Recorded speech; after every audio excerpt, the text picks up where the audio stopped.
4G. ChristopherMedia.net. Have you been to Express lately? People can't get enough of their clothes. They're like instant confidence boosters. The jeans come in a temp control fabric that keeps you comfortable no matter the weather. And the t-shirts, hands down, they'll feel like they're made of the softest fabric you've ever worn. And get this, the suits have stretch and look sharp. Like, what? How do they do that? Everyone's raving about the newest looks from Express. Just check out the 5-star reviews. See for yourself and shop the latest at express.com and in stores. 15 minutes could save you 15% or more. My dad used to say that. Sure, yeah. It's from Geico. Yeah, whenever I would ask my dad for life advice, he'd sit me down and say, son, 15 minutes could save you 15% or more. And look at me now, a well-adjusted adult with a drawer full of plastic bags I'll never use.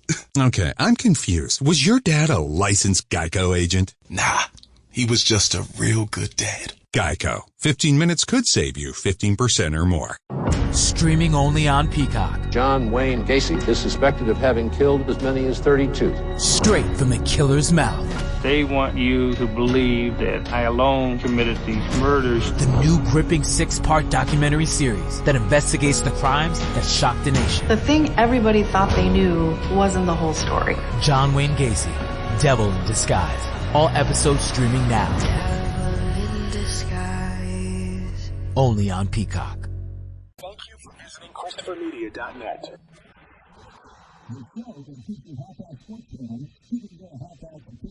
And now, here are your hosts. Welcome to Sporgy. I'm Chris. I'm Rich. I'm the Iceman. And everybody loves a quitter. That's what I've learned in the last couple days.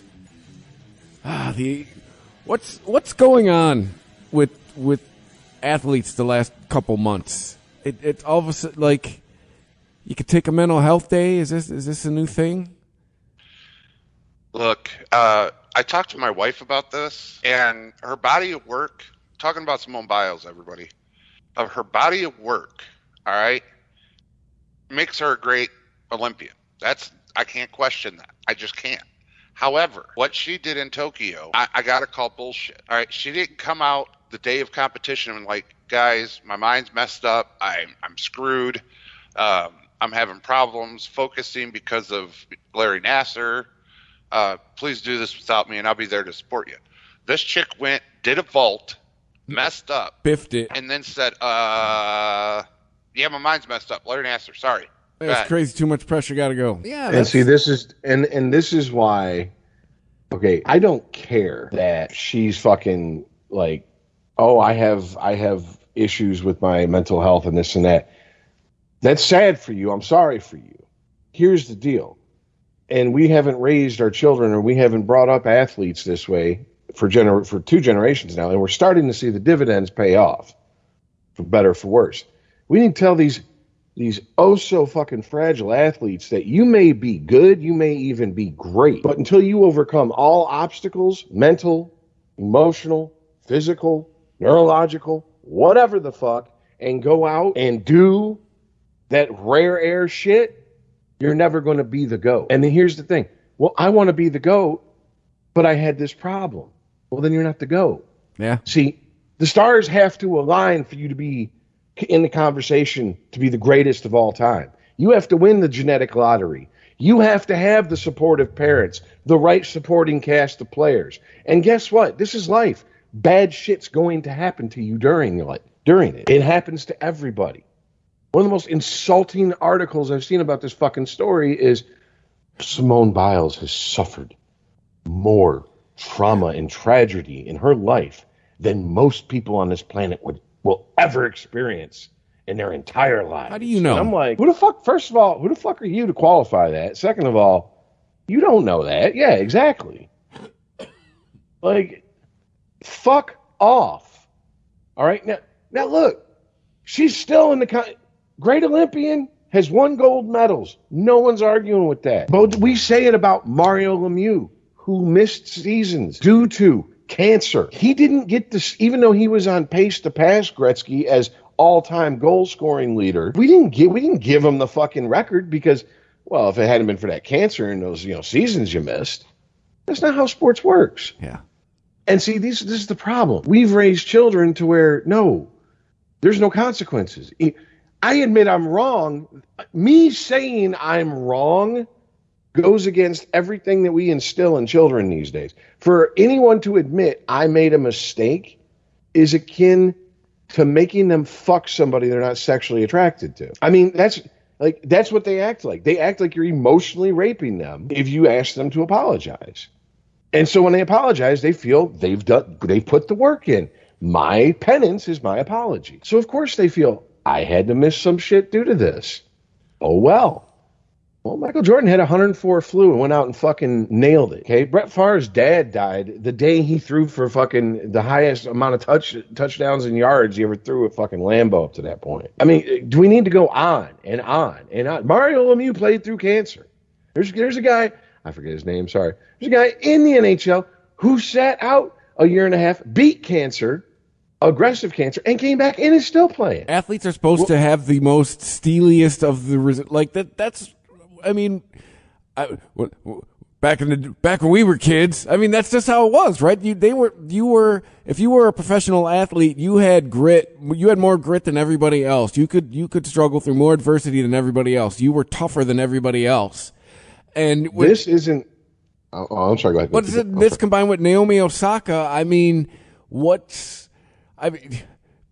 do we have to bring up the common thread, or are we not allowed to do that? That could be another part of the conversation too. But it's all of a sudden we're just going to allow this. I mean, if this starts here, I guess this is the old to what end conversation. I mean, it starts here. What's going to happen next? LeBron's taking a mental health day. He's a healthy scratch because he just needs a day in the NBA finals. Yeah, guys, it's not that far fucking fetched, man. The world we live in is not the world we lived in last year, let alone 5 years ago. Period. Russell Wilson's just not feeling it. He's going to sit out week 16. I mean, here's the deal. Like, one of the comparisons that I heard about her situation was to, and not ironically, but I'm not psychic, but apparently the examples I bring up on Sporgy are. I brought up Zach Greinke on the show a couple weeks ago, and of course, and I went through, everything he's went through. I mean, homeboy literally was supposed to be pitching that night and was selling insurance to somebody at a desk. Think he still gets commission on the policies he sold? I have no problem. He seems like that type of guy. He just seems very officious and like, but he's very. I want my money. Yes, this was the agreed upon, but he's just a weird fucking guy who's got mental issues. Absolutely. Here's the thing: he's also bounced around from team to team. He's also an elite talent. He also went away, addressed those issues, came back, and was better than before. Won insurance salesman of the year for 3 days of work. That's how this works. And yes, I know where you were wanting to go, because this person in this article immediately went to little black girl we pick on, privileged white male we let ride. More ladies. He got shit. I don't see color. Well, we'll get on that on the next Gen Exhausted. Yeah, but. Yeah, I mean, sorry, you threw me with that one. Anyways, well, dude, let's be honest. Like male, female, okay, that's I'm gonna get outrage and I'm gonna use it as a shield to protect myself from criticism scale. That's like a 6. Race is a 9. A black trans female, no, a black trans male who's pregnant is a Muslim. Oh God. Like that's like the 10 on the scale. You know what I'm saying? But it's like, and there's degrees between 9 and 10.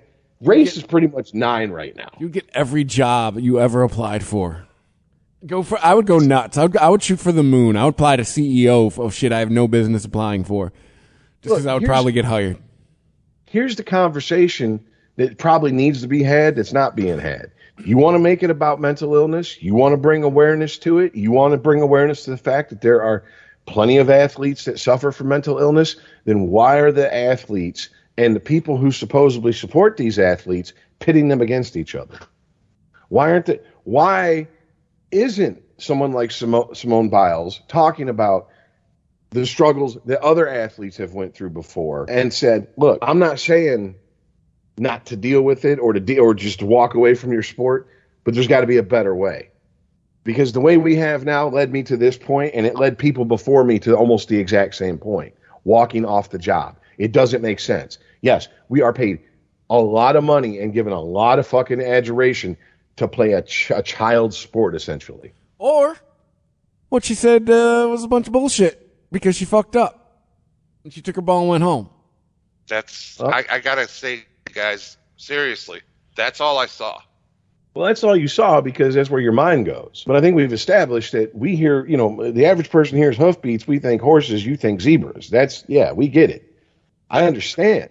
No, I understand. You assume the worst because you played sports. You quit. You take it personally. We've talked about this before, dude. This ain't nothing new. Don't get offended because I'm fucking repeating shit I've said before. No, it just, I can't.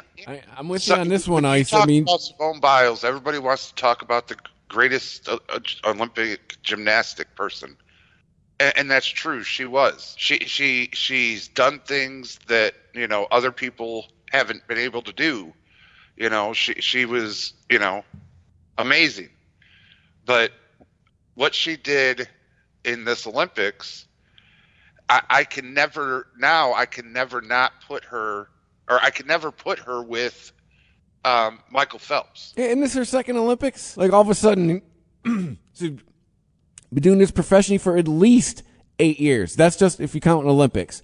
So I'm guessing at least a decade plus you've been doing this. All of a sudden you're going to crack? Like that's why I'm smelling a little bit of bullshit here. Like really, like all of a sudden the pressures are too much.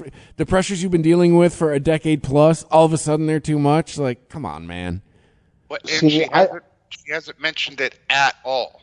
At all. I think of that Arnold drop. Come on, don't bullshit me. Okay, hold on. Stop. Let's be honest. Let's stop the bullshit. You already got an argument that is pretty sound. Stop padding it with horse shit, dude. Doesn't matter if she brought it up. You know that, I know that. If she brought it up before the Olympics, people would have attacked her for why are you bringing up your personal bullshit before the Olympics and being a distraction. If she doesn't bring it up, you get what you got now. If she's in a she's in a no-win situation. Don't prop your argument up with toothpicks, bro. Use fucking beams. Come on now. Seriously. There's a possibility she quit. Very fucking strong. She could have had people. I don't know enough about gymnastics, know what they call it, but what is it? They call it in baseball, at least the yips. Where the most basic thing, all of a sudden, I got a player who's been doing this thousands and hundreds of thousands and millions of times, can't throw the ball back to the pitcher, and he's a catcher or something. Okay, but take your lumps then. Like that's the lumps. Like sometimes you got to finish fourth or fifth to fucking light a fire under your ass for the next time so you can finish first again. Absolutely. And dude, we've created a society that we cater to people who and their excuses for why they didn't win. But that's still not good enough because you can't fucking forge a fucking weapon out of just garbage, right? So there's got to be steel there, something to work with to begin with. So I have to believe on some level she does have a fire stoked in her that was just there for whatever reason. She found gymnastics. She had a natural affinity for it. She moved into it. Hey, I'm sure she looks at it this way. Gymnastics has brought me all the good things in my life and all the worst things in my life, meaning getting molested and fucking being exploited. Let's be honest, dude. How much money has she really fucking made off of the Olympics because she still wants to compete in the Olympics? I don't know her endorsement deals, but I'm willing to bet a decent amount. Okay. The other thing I think about too is it's kind of going back to like kind of the whole headspace. Like I think Sha'Carri Richardson was in. Like if this is true and you went all the way to Tokyo and you haven't been feeling it, like. That's kind of a bullshit move too. Like you should have bowed out earlier. Let someone else go to Tokyo. Like it's like I don't know. It's to me it's just her past performance is what makes me go. This is a bunch of horse shit. See, I think what probably what's going on is, and like I said, I don't know the terms, but whatever the yips is in gymnastics. There's been some people whose opinion I kind of trust because they've been around gymnastics who said there's a term for it. They think she's got it. She doesn't want to admit it. Team USA doesn't want to admit it. They're trying to fucking bow out with as much grace and basically throw as much, pop as much smoke and then fucking Houdini on out the door. And by popping smoke, that's muddying the waters of the conversation. It's her mental health. You can't attack her for that. See?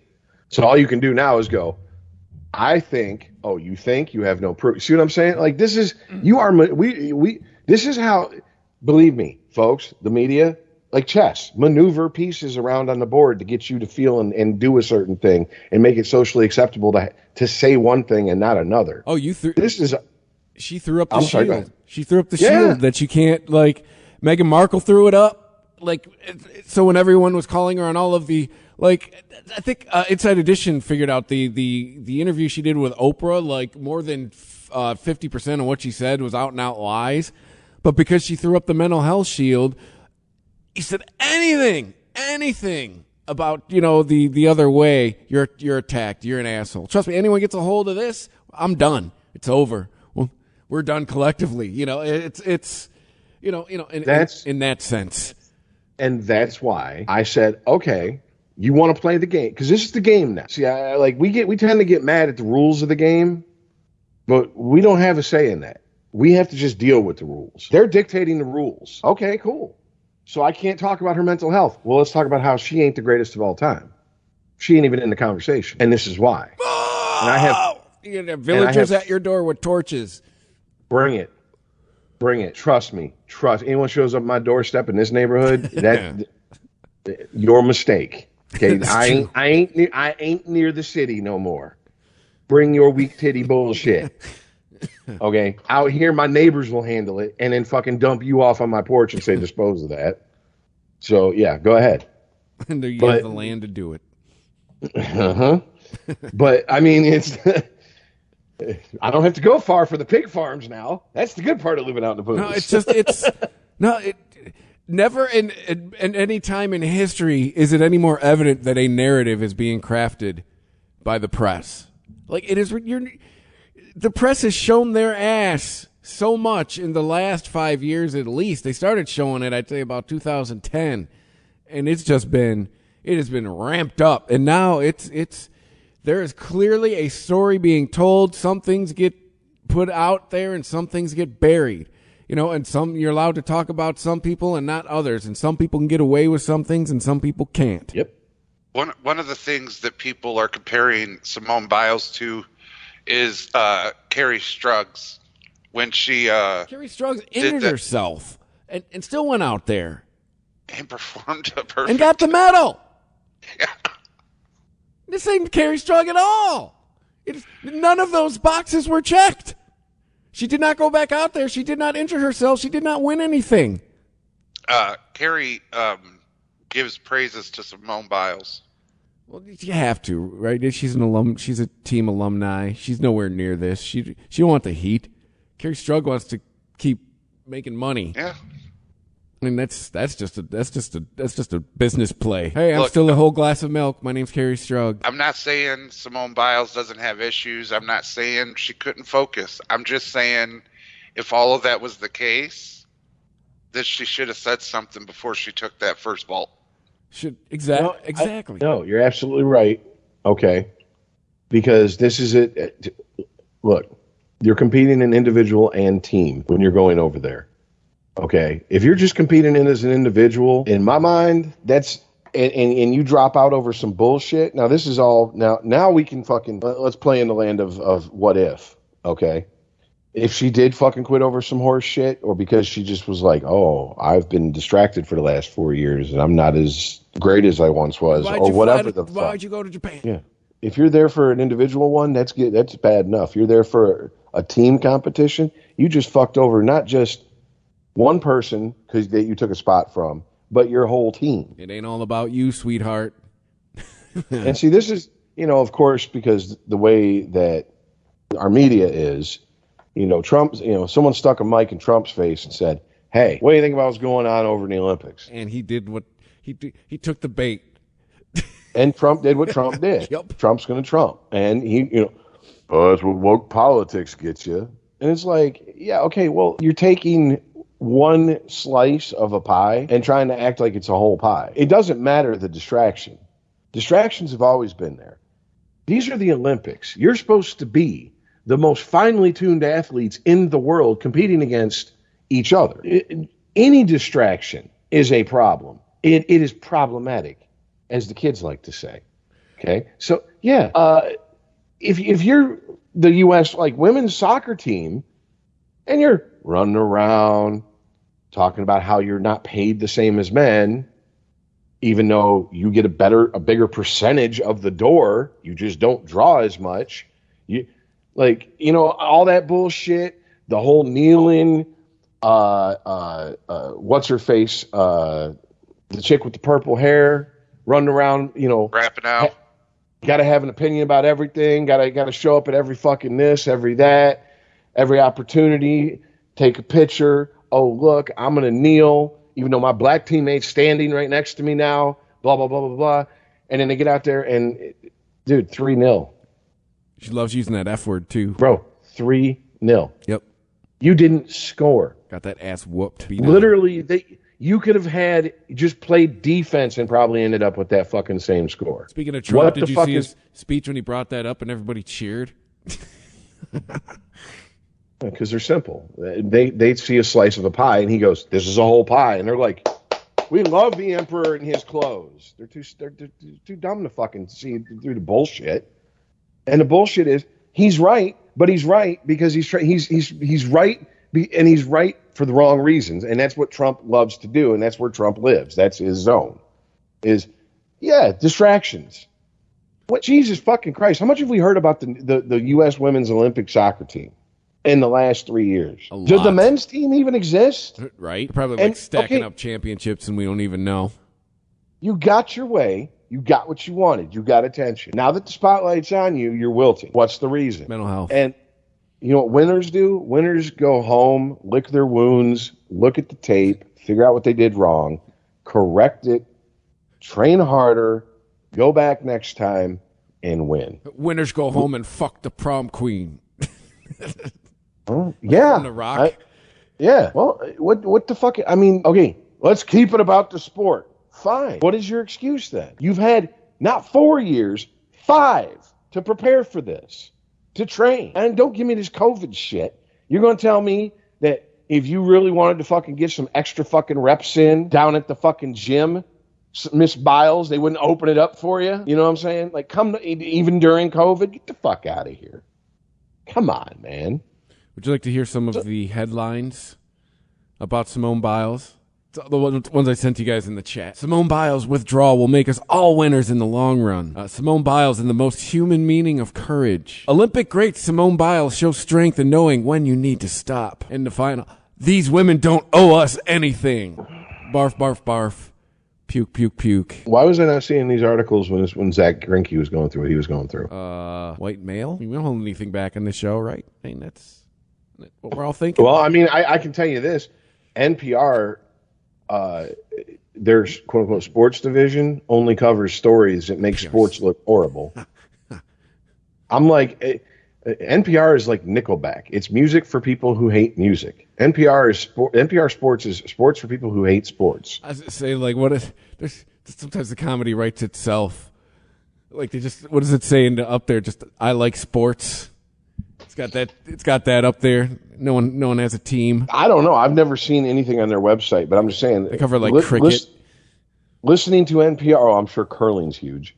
Listening to NPR, chess. They talk about the Olympics, but all I talk about is how horrible everything is and how, apparently, by the way, none of the fucking there's something that we go through every 4 years.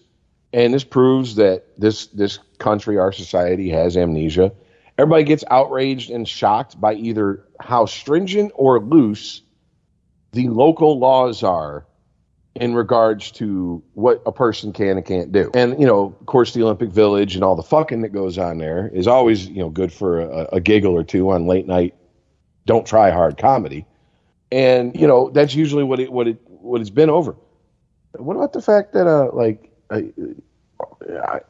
certain acts and certain things are illegal in that country that's hosting the Olympics. Why am I not seeing op-ed pieces talking shit about them? Why am I not seeing how that these are problematic societies and we're getting a peek into their problematic lives? Because it's fucking Japan. They already own us in many areas. Don't piss them off. Guys, it's because they're a trade partner. We like them. It's real simple. Get mad. Big mad, big money. You ain't gonna get mad by that. Japanese people, they usually don't boycott and throw fucking and go on mostly peaceful riots. So, I mean, that's all. There it is. You want it? There it is. Easy fucking targets. Easy fucking targets. Soft targets, dude. That's what these people go for. Anything hard, anything that you actually have to have, like an understanding more in depth than who did you vote for last election, is beyond these people. They're just pure partisanship. That's why you're getting the stories you get. And the ones you hate, believe me, someone else loves. So they're getting the hate and love clicks. That's why these stories are up there. Now, these are sports people not talking about sports during the Olympics. Like even Barstool called Simone Biles the GOAT Olympian. I'm sorry, what? The GOAT? She's got the most medals ever? I thought that was Phelps. Well, if she doesn't have the most gold medals, then she must have the most medals overall ever, right? I mean, if you're the GOAT Olympian, that means over the entire Olympics. But you see what I'm saying? You have to. The game's being played, and it's being played right in front of you. And it's all theater. It's all horse shit. It does not matter. That's what's irritating about these stories. Keep it about sports. If you bring up anything that's not sports related to these stories. Okay, you talk to sports, the facts of the sport, the stats of the sport with people. They don't want to talk about that. Now they want to talk about how unfair historically the sport's been. Okay, well, wait a minute. Hold on a sec. So I can't criticize somebody who's doing something today, but you could talk about shit that happened 100 years ago and somehow apply it to today? Sure. Okay. It's dumb. Sorry. It's maddening. I'm not a huge Olympics guy, but I do follow the coverage. All right. And one of our very first shows with Sporgy was covering the Olympics in 2016. Oh, shit. And I think if we didn't say it on the show, we said it either before or after. Like, we both were like, are you picking up like some weird type of coverage? Like, they're covering the Olympics all weird? It's like, you're not seeing highlights of what they did to win the gold medals. You're hearing everything else about them. You know, like, oh, I stubbed my toe when I was 3 and my daddy left home, so I've overcome this and this. And I'm like, what the fuck does this have to do? Like, all these human interest stories. It's like reality show coverage, right? Like, half of it is the story about how the fucking contestant came to be there. Pretty much, yeah. And that's what 2016, that's what was hot in the streets, folks. That type of reporting. In the 5 years since, we've gotten to... I don't think I've seen a video online on any of these articles I've read about Simone Biles, U.S. women's team, anything. All these opinion pieces. I haven't even seen one video of them playing the sport that is being talked about. Man, the Trump administration did something to the press, and it's not. You're not unringing that bell. We're not going back to how it's. It's a lot of words for it. I mean, there's a story being told, people. I've been saying it for years, and it has never been more evident. It doesn't matter. I mean, like, it doesn't matter. You're going to, because people, this is the other thing. People are going to believe what they want to believe. Like, you can try to convince a person not to do something stupid, and they'll sit there and listen to you. They'll look you dead in the eye. They'll nod. They'll say everything right, and they'll go do it anyways. Yep. So it doesn't. It's just media silos everywhere. And everybody's right. Like, so it's amazing how many people the last year and a half are all of a sudden fucking medical experts. You know, that's where we are. You have a doctor telling you something to your face and be like, I think you're wrong. Meanwhile, never mind their 8 years of medical training, their countless years of experience as a physician. They'll just straight up tell a doctor they're wrong. Okay, cool. How do you make your money again? I mean, I don't know where I got mixed feelings, let's put it that way, about the NFL saying they might mandate every fucking player, everybody that's an NFL employee has to be fucking vaccinated, only because of this. If you're going above and beyond and you're breaking the contract and you're willing to basically cut people's contracts, you know they're going to go after them for their sign-in bonuses and all that shit, okay, that don't get vaccinated. Here's the deal. That wasn't in the contract when they signed it. You're throwing in an amendment in the middle of their fucking contract saying, basically, you want to play in this league, you have to do this, and you're bound to be in this league because of an agreement you agreed to before this condition was given to you. I don't like that. That leads down the road of, oh, what's a big enough problem? We can just declare an emergency and we can do what the fuck we want. There's a reason that there's a players association, a union, and a collective bargaining agreement with the owners and the players association. That's my concern is strictly an ethical concern. As far as, I don't want to take it, then don't play. Bye. That's your employer. Yeah, or enjoy still having to go through all the fucking hoops every week, the testing and all this and that. You know, apparently I've heard everything from, you have to be tested every day. Basically, it's like basically anybody who's not vaccinated has to basically go through what they went through last season. Yeah, the NFL every day. It's pretty much laid out like, hey, if you get the shot, you could just business as usual. They're basically saying, hey, it'll be less of a pain in the ass if you get the shot. And I mean, look, I'm sure, dude, it's the NFL. Those guys are humongous at weights that are not normal. I'm sure some of them have medical conditions that would exclude them to where their doctor, their personal doctor, even a team doctor was like, from a legal standpoint, I wouldn't stick the vaccine in them. We just don't know yet. Okay, fine. But if the NFL says, okay, well, here's the deal. Unless you have a valid medical reason that we can be backed up by more than just your doctor, then you sit out until basically it disappears. And if COVID never disappears, I guess you never play in the NFL again, huh? I mean, that's the true freedom there, right? Well, my next question is to these people is, though, how long, Dr. DeAndre Hopkins, how long is it going to take for you to finally accept? I mean, we're to the point where the FDA is about, the emergency use is about to go away and normal use is about to come into it. Like, it's how much time needs to elapse? We're almost a year into sticking these into people's arms. I mean, is he going to still be sitting here 3 seasons from now going, I don't know. Dude, it's been 3 years. I guess, and he sacrifices his career.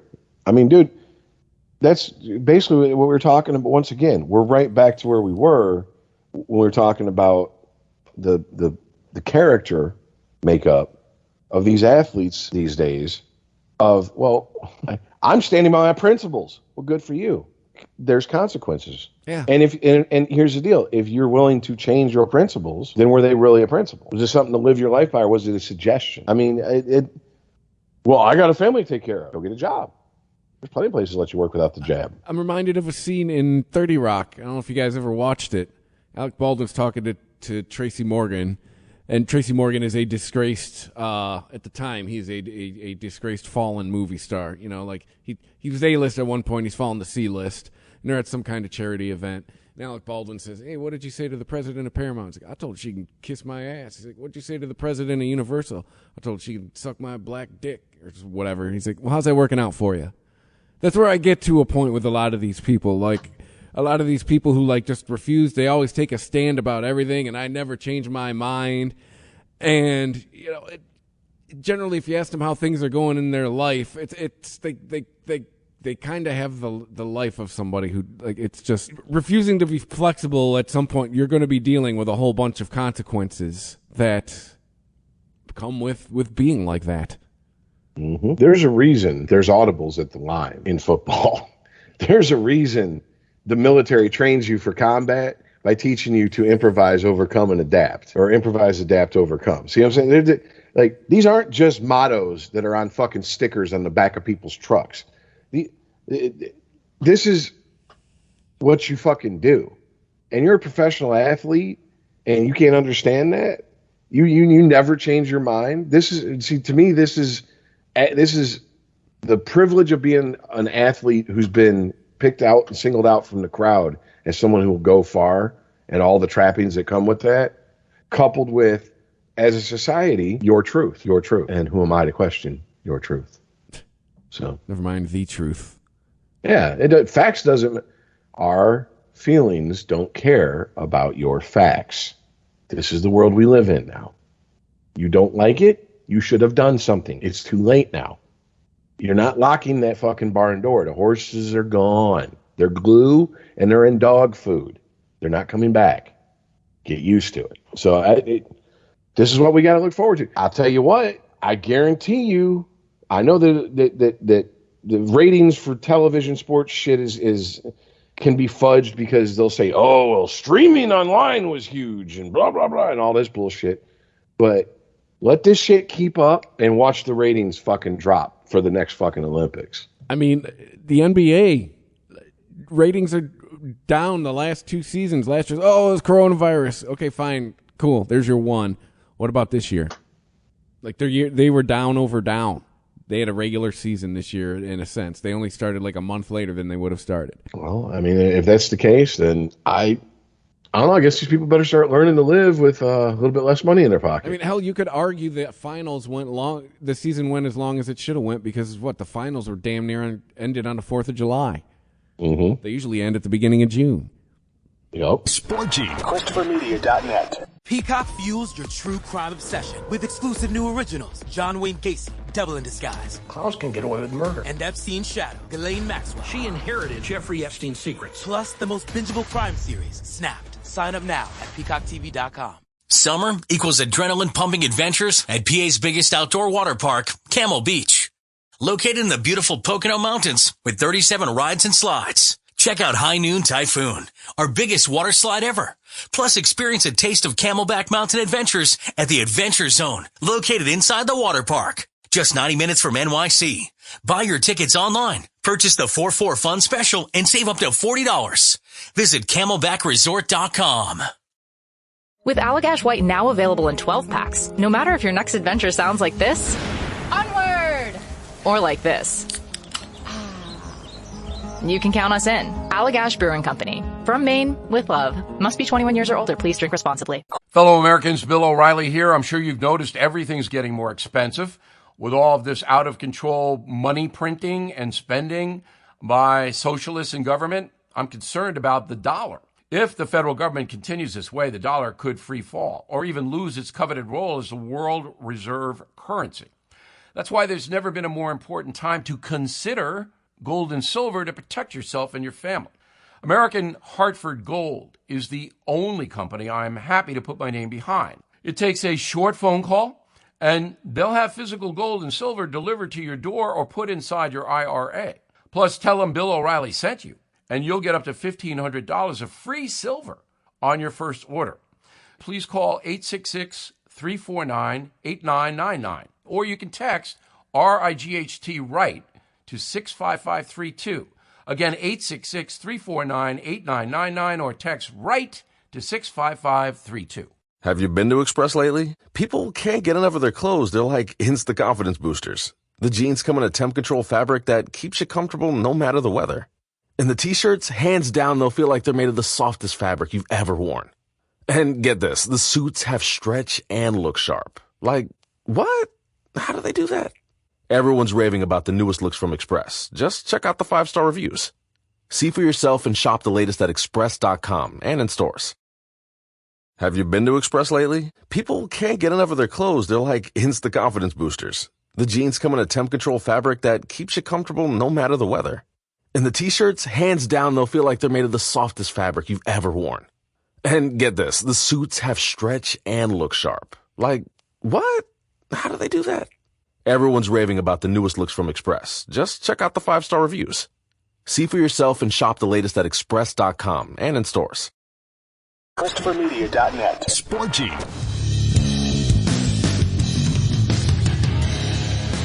Isn't the vaccine the same as kneeling? As far as a wedge issue?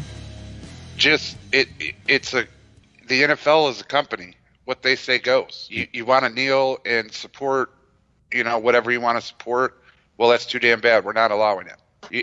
You want to play for us to this season? You're taking the vaccine. Don't take the vaccine, you don't play. Well, I mean, it looks like if you look at the news, the wind that is blowing that way for a lot of things. I think we might see that coming up here, where all of a sudden all these people who are like people in companies and like, yeah, I don't know, all of a sudden, nope, you want to fucking work here, you got to get this, and you have this amount of time. I'm not saying this is what's going on. I'm just saying I think that this is how the shit will play out.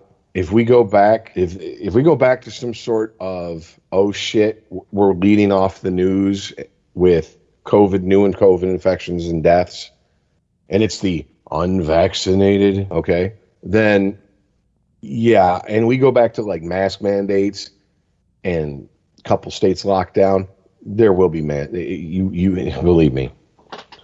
I don't know how at that point in this country with what, over 50% of the population already got one jab and over 63% of the population are fully vaccinated, and 53% of them have one jab. So yeah. I was right. I just said it backwards. I was saving his rant for Jen Exhausted, but motherfucker, like, I did what you told me to do. I didn't get COVID last year. I went and got the shot. I'm not getting COVID now. Why am I going to have to put a fucking mask back on because a bunch of other assholes won't do what they're supposed to do? Fuck you. This time I will walk around with my bare ass face and my middle fingers in the air. I will staple my vaccine card to my fucking shirt. Fuck you. Why do I have to suffer because a bunch of other assholes don't want to play by the rules? That goes back to the one is guilty because of the many. Now here's my point of bringing that up. Is if that's the way this country looks like it's going, you know it's going to go that way with the NFL. The NFL is going to make their money. And I think last year that they proved that we can weather this shit just fine. Like, it's not perfect, but it's better than nothing. It's better than a fucking 53 or whatever the fuck 60 game season that MLB played. You know, it's better than the truncated seasons other sports had. They had a full fucking season, and there was a few fucking scare moments where it's like, oh shit, is the whole league going to come to a grinding halt for a week or two? Titans, everybody gets a bye. Looking at you assholes. Yeah, but train kept rolling, baby, all night long. Oh, so I mean, you know, commerce, man. It always comes back to money. That money train was not going to stop. Do you know how much fucking money they make every year? Of course, we talk about it every year. There was no way they were looking at the NCAA and going, "Fuck you, assholes. We're figuring this out. We're the NFL." What? It was like they're John Lennon saying, "We're bigger than Jesus," or they're Denzel screaming, "King Kong ain't got nothing on me." Well, all right, whatever. I mean, like, at this point, we've covered all the speculation. Unless something out of left field comes and none of us has fucking thought of. Whatever. It is what it is with the vaccination in the NFL. They're going to do what they're going to fucking do because they're going to make sure that money keeps coming in. They're not going to shut down. They're not going to. I don't give a fuck if Mahomes refuses to take the shot. They'll be like, you're about to find out. You are the face of the NFL, but you're not bigger than the shield. Bye-bye. There'll be someone else will be more than happy to step up and become the number one player in the league. That spot won't be vacant for long. And that's just the truth. It's just the truth of the situation. That's why it's like all the pearl clutching and hand wringing and I'll boycott. Okay. Well, first of all, if you've hung on through all this shit and you ain't boycotted them yet, you ain't going to boycott them. Shut the fuck up. Yeah. Second of all, what the fuck does that matter? You understand a boycott's to make you feel better about you waking up in the morning, putting your feet in your fucking shoes and going on about your day. If it does something, if it actually has the intended effect, that's gravy on the mashed potatoes, baby. But you can't expect it, okay? You don't even expect a pat of butter. No chives on the motherfuckers even. Nothing. You got mashed potatoes. That's what your boycott does. So even if you do boycott it, what the fuck are you accomplishing besides making yourself feel better? And if that's what you're out for, more power to you. Looks like you got an A+. But you ain't changing the world, and you ain't changing the NFL, because the NFL does not give a fuck. This ain't about race. This is not an issue they have to tiptoe around. They start losing money because they have to shut down franchises, they will start booting players from the NFL. Yeah. End of story. If you don't think they will, you haven't been paying attention to the NFL. Raj is going to get paid. Mm-hmm. A lot. I mean, they generate more than a lot of fucking small countries There are countries that have a smaller GDP than the NFL. Yep. I mean, shit.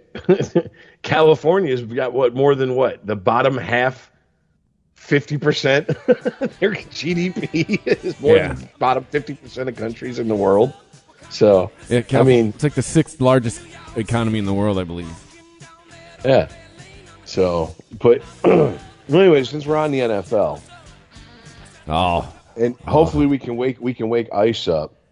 It's about that time. Oh, we're getting there. Training camps are in this week. I know. And who showed up at Packers training camp? Well, my balls are tingling. Aaron, you made it. Oh, you lost the bet, Ice. Well, you didn't. Your bet was never on because he's a Packer. Yeah, he didn't go to the Saints. I mean, until last week, I was screaming the whole time like, we'd know by now. But I mean, that story last week about him turning down all that money, I was like, oh, Jesus. He said, fuck you. But maybe that was maybe all that was just a story. Because he showed up.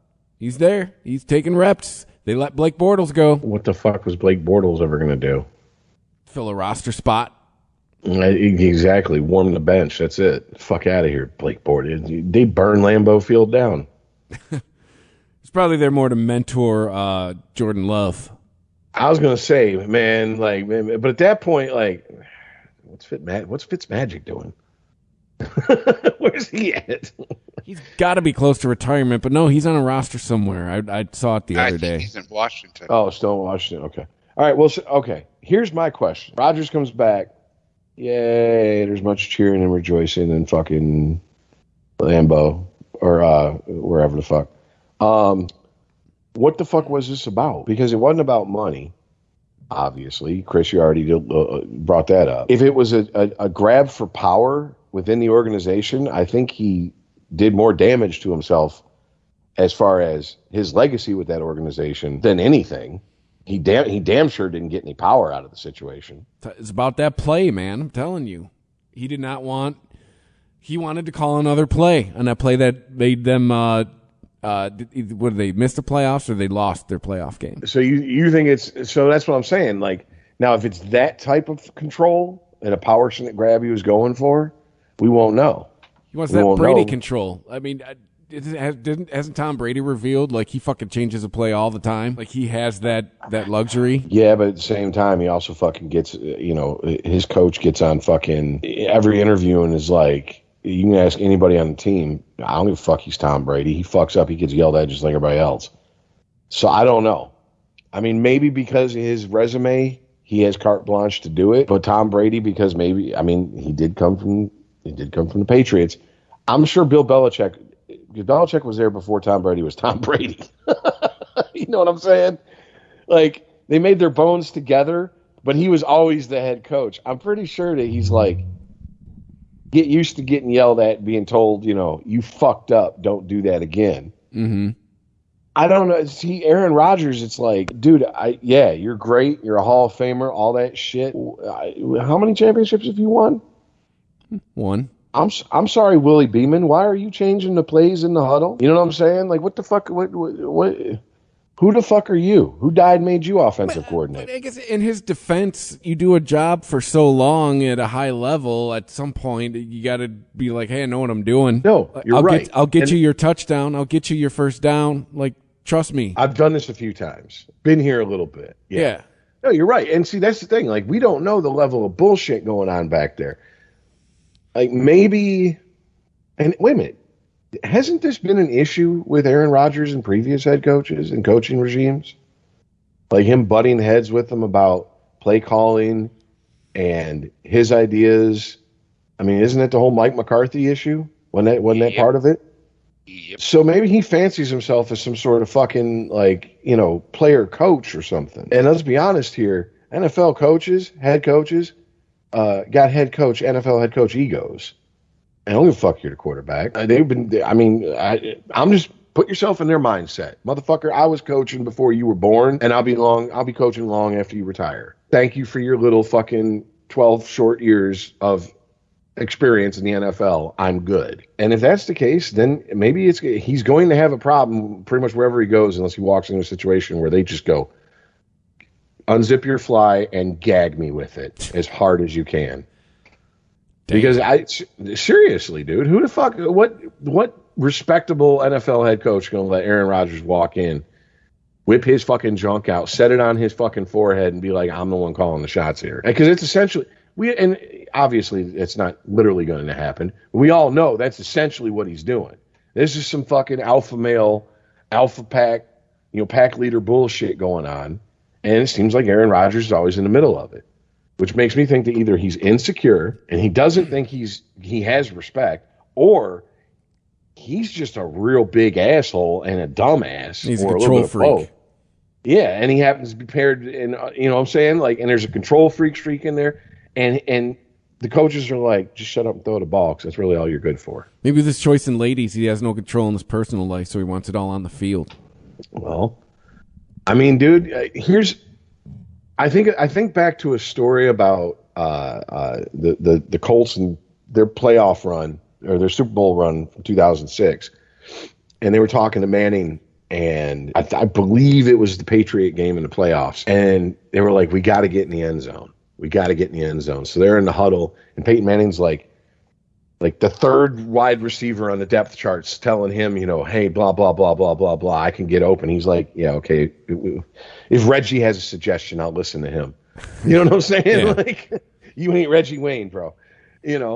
And Marvin fucking Harrison comes over and is like in the huddle, and he's like, hey, I think we should run it. And fucking Jeff Saturday's like, yeah. He's like, the whole offensive line's like, that's music to our ears. Let's do it. He's like, fuck it. They're not expecting that with you under center. Manning's like, let's do it. Now, that's a wide receiver who wants to win. Yeah. He wants to win more than he wants to dance in the motherfucking end zone. That might be what Aaron Rodgers isn't. Aaron Rodgers might want to dance in the end zone a little too much. It's supposed to be collective glory, not personal glory. Boom. Because there's got to be something here, man, that we're not hearing about. There has to be. I mean, he is too good to only have one ring. You watch that guy play football? The fact that he only has one ring blows my mind. Absolutely. And his entire, let's hit rewind for a second. Go back to his draft day. His entire NFL career started with him being the laughing stock of the NFL. Like, he dropped in that draft, and he was in New York. And every time a draft pick was taken, they'd show that draft pick for 10 seconds, and then they'd cut right to Rodgers' face. So every time, oh, you're projected to go here. Nope. Nope. That cameraman's just sitting there 3 feet away from him, fucking that unblinking eye in his fucking face. His ego, he's proven this over the years. His ego, that pissed him off. He wanted blood. So if he's that type of guy, he could get in there, and if he's that type of hothead guy, that could affect his decision making. And why would you trust a guy like that to call fucking plays? I'm not saying they shouldn't have. Obviously, the play didn't work. They didn't fucking whatever. They didn't make the playoffs or win the game, whatever. But you have to take that into consideration. And I'm just like, there's too much smoke to be no fire. What is his flaw? What is it that makes people not listen to him? I mean, that's what I want to know. He's just all right. Nobody dick. else. Okay. No. Well, that's. Well, I mean, there's that, and then it's like, I mean, dude, what else could it be?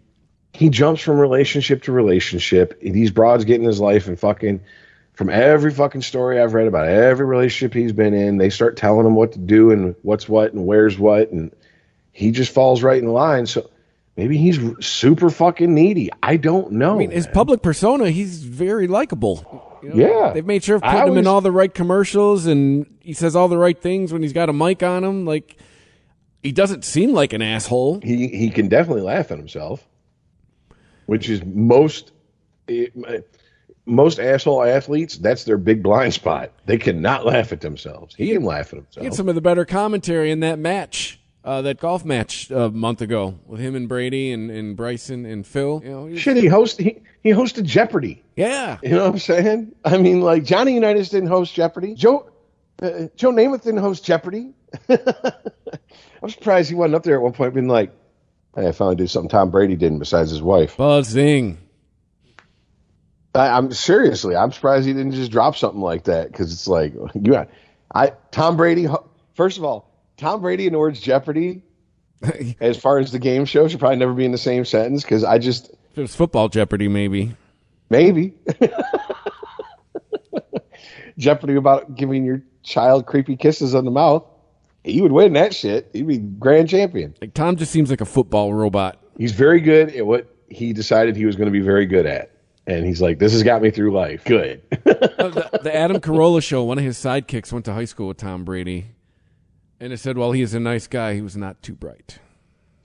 And my buddy who played in high school against Rasheed Wallace was like, stone stupid. It's a good thing he could play fucking basketball. Stone stupid. He's like, it's not ignorance. It's stupid. You can't fix it. I'm just like, damn. But something's got to be sacrificed if you're really good at something, then, huh? I guess. Well, it's like, yeah, like, you know, I'm fairly decent at guitar, but me in sports, I'm a spectator. Like, even at golf, I love to play golf. I am shitty at golf. You in golf, me in hockey. I have one round under 100 in my life. I still have the scorecard. Fucking, if I go out on a golf course, I'm breaking 100. Like, that's just how it's going. Oh, God. All right, so can we wake Earl up? Earl, LeBron talked about your mom. Go. No, I was going to say, because this is something you had a lot to say in the group chat about. So let's see if you're as boisterous about it today. Aaron Rodgers has stated many times why he doesn't want to be a Packer. Then he didn't what? He stated many times why he doesn't want to be a Packer. They trade all of his weapons. They don't draft anybody for him to throw to or play with or protect him. And I agree with both of those statements. When push comes to shove, they didn't put the ball in his hand in the playoff game. There's so many different reasons he doesn't want to be there. He's getting old and wants to win again. Okay, great, wonderful. Yeah, he said all those things. Furthermore, those things are. He didn't. Not only did they not draft anybody to help him win, they drafted somebody to replace him. So he's basically looking at the Packers going, fine, let Love be your new Favre or your new Rodgers. Get me the fuck out of here. And they're like, well, no, we need you for a couple more seasons. Fuck you. I only have a couple more seasons. I want to win. Okay, thank you for the insight into what's going on in Aaron Rodgers' mind. Wait, that wasn't the question I was going to ask you. But sure, we'll run with it for another 5 minutes. And then in 10 minutes, you'll hear what I just said. So we'll be good. But that still doesn't answer my question. Why have two different head coaches and their regimes and an ownership not trusted Aaron Rodgers enough to do all these things for him that he asked for? What about him makes them go, oh, no, we're not going to listen to him? Hold on. Is it everybody across the board in Green Bay? Is it a case of they're the smartest people in the room constantly? Because if that's the case, that makes a lot of sense. If it's his age, okay, explain his career. Because he's bitched that he's never had these things. He's never had the weapons that other people have had. I've read the op-eds that say all that. I agree with you guys on that on the shit we're talking about. But what about the rest of his career? Why weren't they listening to him then? It wasn't his age then. The rest of his career, he had a hell of a defense. Okay, so basically they drafted Aaron Rodgers and said, we're going to ignore you until we can ignore you because you're old enough to ignore, because our defense is going to carry us. People like the Packers, they're a long-term decision type of people. Like with Brett Favre. Brett Favre really didn't have a whole bunch of weapons either. But between the weapons he did have and the defense they put on the other side of the ball, the Packers were a great team. They did the exact same thing with Rodgers. He's a great quarterback. Put some decent people with him. Put an amazing defense on the other side of the ball. Boom. Lombardi. Yeah, now, Rodgers' time is now passing. We got to think long term. Okay, so we got Love. We're going to put a couple people with him. We got to get back to our defense. See, what you're describing isn't a team that's trying to win a Super Bowl every year. What you're describing is a team who's trying to stay one of the elite teams who are in the hunt every year, win one once every 10 years. That'll make the fan base happy. And our fucking branding stays at the top of this fucking NFL heap. Right. That's what they do. Okay. That makes sense. Okay. Thank you. All right, cool. Probably. Now you put it that way, I'm sure. I still just think there's got to be something else, though, man. And I'm not saying it's Aaron Rodgers' fault. I'm not saying that, like, maybe ownership does empower these head coaches to be like, yours is the word of God. We don't care who says anything against you or what requests are made of you. And if that's the case, it's working for them. I mean, Green Bay makes money. Well, I also think, too, maybe it's ownership going, fuck you, we're the Packers. It could just be ownership being big. Maybe they've just been like, you know, fuck you, you'll be gone in 10 years, and we'll get a new one. We're the Packers. We'll always be the Packers. You'll only be you for however long we need you. And maybe he knows that attitude, and maybe this is just him rubbing back against it because he knows he's getting near the end. That's what I'm saying. Like, not everybody ends on a graceful note, and they could have conducted themselves with impeccable grace during their career. Some people have to be shown the door at the end of the night, man. Like, they just, if not, you're going to wake up the next morning and they're going to be sitting up watching your TV still drinking from the night before. Well, I know. I've been that guy. He's still the current MVP. Yeah, but like here's the thing. Either cut bait with them or listen to the man. And by the way, in the world of sports, listening means actually putting, not just listening as we listen to each other in the real world, putting something real behind the nods and the and the thoughtful chin strokes while they're talking, which means get him some fucking weapons. I mean, he put that pile of shit on his shoulders last year. That's why he got the MVP. I mean, he's got Devontae Adams, who's good when he's healthy. That's his problem. You know, Aaron Jones seems to be a thing, but I mean, other than like Green Bay, again, who has been the dominant name in the Green Bay conversation for the last 15 years? Aaron Rodgers. That's it. They don't give him anybody. I'm with him on that. They don't give him weapons. If they do, they get rid of them. So then basically what we're getting into is that Green Bay is a better than average but not elite run franchise. They are happy with being the bottom level of the top tier of a franchise in the NFL. They are below their running. Their run game was shit when they won the championship. They will take average or lower at running back for them. Green Bay wants to win it in the air. Okay. Well, then that makes sense. But I mean, once again, ownership thinking long term. Okay. I get that. A head coach. Here's the thing. What are you thinking long term about if you don't win with Aaron Rodgers? You've already won with Aaron Rodgers, dude. What Super Bowl did their head coach right now win with Aaron Rodgers? Boom. Anyways, as I was saying, if you don't win with Aaron Rodgers, Dallas. Exactly. If you don't win with Aaron Rodgers, don't plan on being in Green Bay for long. Because guess what? The owners may agree that you're the BMOC, you're the big man on campus, but ultimately you don't win, you cost them money, you go bye-bye. They don't give a fuck about you enough to keep you there to run at a loss. That's just all there is to it. Period. End of story. So I don't get the attitude. That's what I'm saying. Like, to me, there's something more. Maybe it'll come out later. I don't know. Maybe he's got a fucking gambling habit. Who the fuck knows these days? Jesus Christ. And here's the deal. Like we just talked about for the first hour of the show. Bro, if you do like to fuck transsexual midgets, just come out and take a mental health day about it and you'll be fine. Right. No one cares these days. No one cares that they're trans. No one cares that they're a midget. No one cares that you're fucking them. No one's going to really care about your mental health day except for Packers fans and people who already bet when Vegas moves the line. That's it. Yeah. Eddie Murphy and Hugh Grant, they'd be heroes in 2021. Stunning and brave. Yes. Together. Ebony and Ivory. Together. Oh, Christ. Sorry, I stepped on your joke there. That's all right. Not added to it. All right, so what I was going to ask Earl before we got sidetracked for another 10 minutes was Carey Price going to the fucking Blackhawks. Or not Carey Price, excuse me. God damn. So he's going to bring Fleury.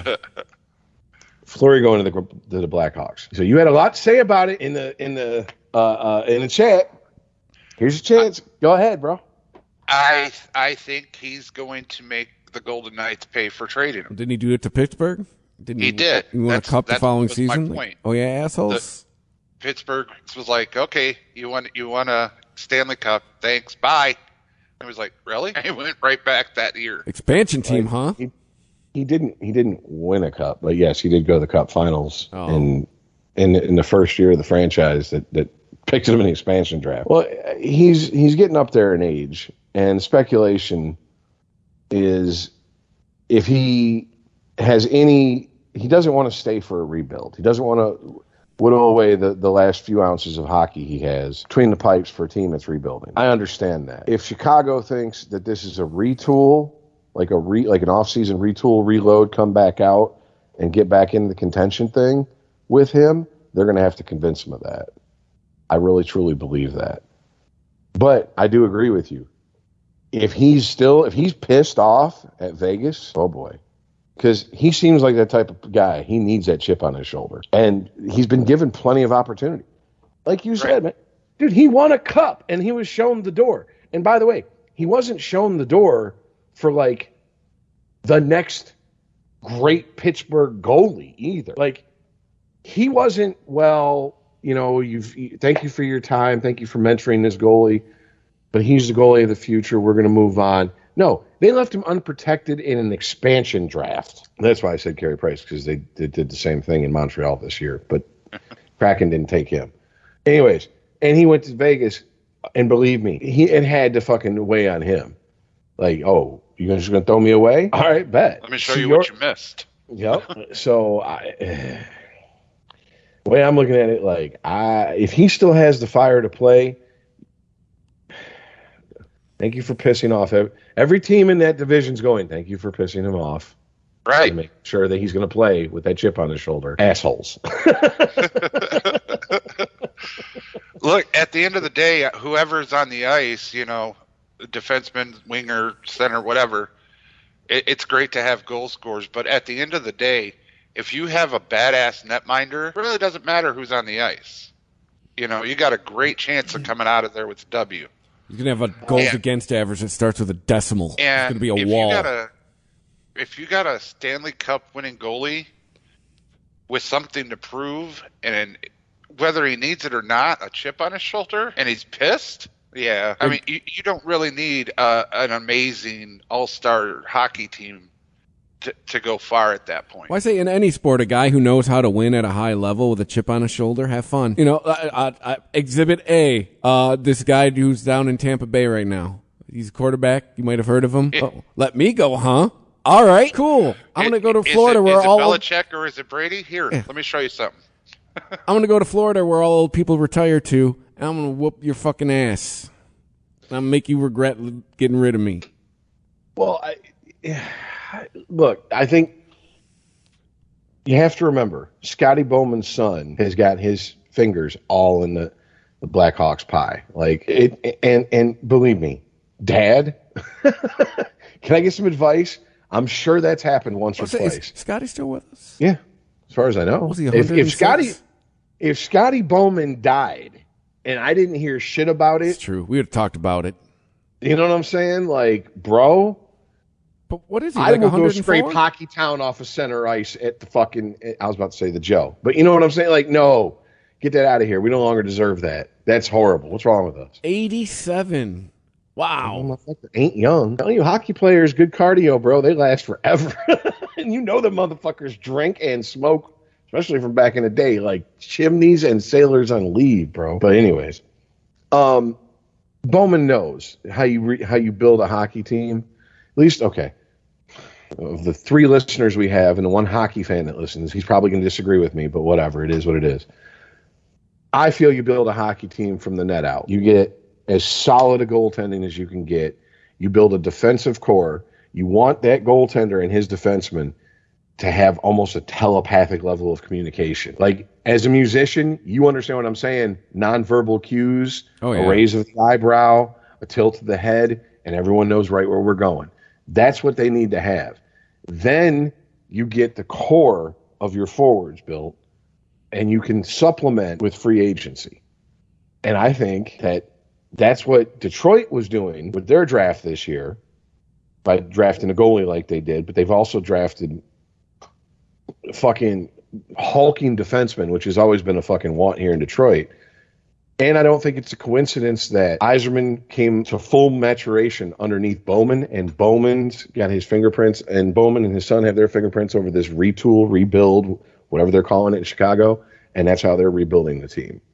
And if Fleury stays there, Chicago's got a lot of salary cap issues that I'm not even going to front and act like I can get into the fucking minutia and the high weeds on. But I know that they're going to have issues, and I mean they let one of their youngest forwards go, and because if I'm correct, it was because of cap issues. Instead of being a restricted free agent and getting something back when he signed, they had to make him an unrestricted free agent, and Detroit picked him up for a fucking song, and he's 25. And it's like, you don't get up and coming players, unrestricted free agents, no strings attached, at 25 in the NHL hardly anymore. It just doesn't happen. So, I mean, they got issues as far as the rebuild. Fleury sticks through those issues. Yeah, I guess it's a good move. But if he fucking just retires, or he says, fuck it, I'm done, or gives it one season and it just goes into the tank, what do you do then? So, yeah, to me, you better make sure you talk to him before you made that fucking call to get him on your team. I would have wanted to. Which is something, I don't know, have we ever talked about? Do we know that if these teams that are trying to acquire guys, if they even talk to the fucking players like beforehand, are they allowed to, or is that considered tampering? I mean, I don't know the rules in the NHL. I mean, and aren't the rules different in every league? That's what I'm saying. Like, tampering. I get that there's no hard and fast, but I mean, like, if you're trading for a guy, like in the NBA, we used to hear about sign and trades all the time. Well, the player had to know that he was signing and basically signing with another team, even though he was signing the extension with this team because he was being traded. I mean, that's part of why it's a sign and trade. So, I mean, I can't imagine if you're going to trade a guy like, if you're going to try to acquire a guy like Fleury, you want to make sure he's going to play for you, right? You don't want to bring him here and then have a Jake Plummer situation where he just retired because he's like, I ain't playing for you anymore. Nope, I ain't playing for this team. That's what Gronk was going to do, and they threatened to send him to fucking Detroit. Yeah. It's not unheard of, especially these days. So, yeah, I don't know. So, okay, here's my question for you, Mr. Goaltender. What do you think about fucking Seattle not taking Price? I mean, did they see something that they don't like? Well, supposedly he's injured, but I mean, in the world of hockey, so-and-so is going to sit out this game. Why? He's injured. What's his injury? Upper body injury. Mental health. That doesn't tell me anything. Mental health.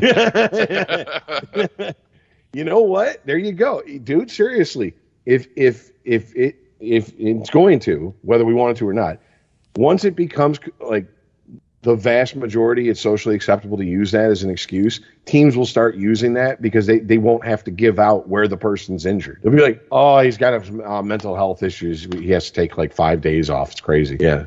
Like, no, you sure it's not his sore throwing shoulder? No. His dog died. He's had a bad day. So yeah. It's a little much. Took an L last week.